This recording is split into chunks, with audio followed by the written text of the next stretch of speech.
up in the UK, but I live in New York since 1974, when I was 20 years old. When I first came to New York, I was not painting as such. I was making performances and films, sculptures, objects, videos. Although all those things had a correlation to the paintings that I was to make later, they were all somehow concerned with movement and what that represented, both externally and internally, psychological shifts and physical connections. Every aspect of movement just intrigued me.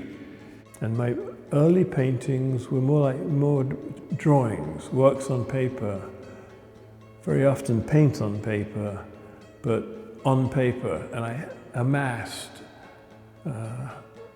thousands of these works on paper during the late 70s and early 80s. I continued to work on paper, but then I wanted to expand, and I started making paintings. First of all, on steel shelving. There was a lot of old steel shelving that you could find on the streets of the city. I used a lot of street materials because I like them. I used cardboard and all kinds of things. Then I found canvas eventually and figured out a way to use it. I was always trying to reduce the paintings that I made to their essential components.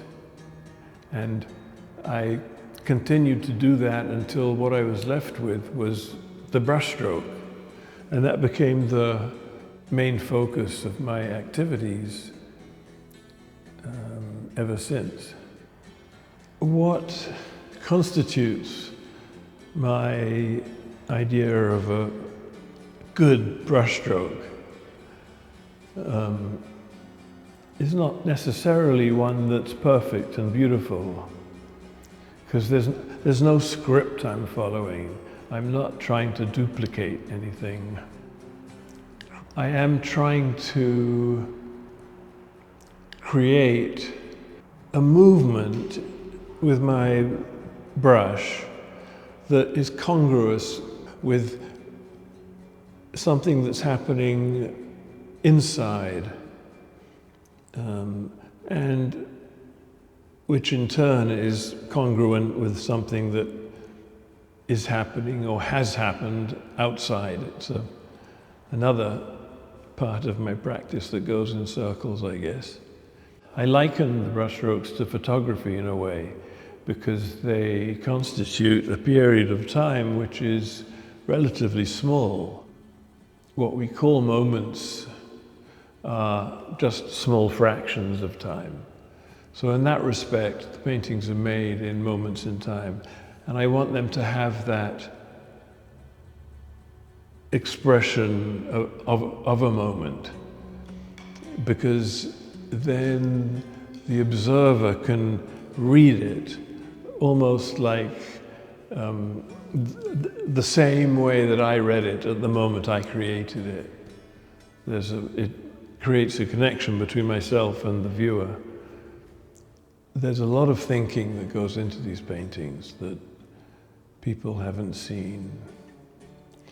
I have to say, this is a wonderful room to be showing paintings in, because I see people the whole time walking past the windows and looking in to see the work, and usually sticking around for a little while.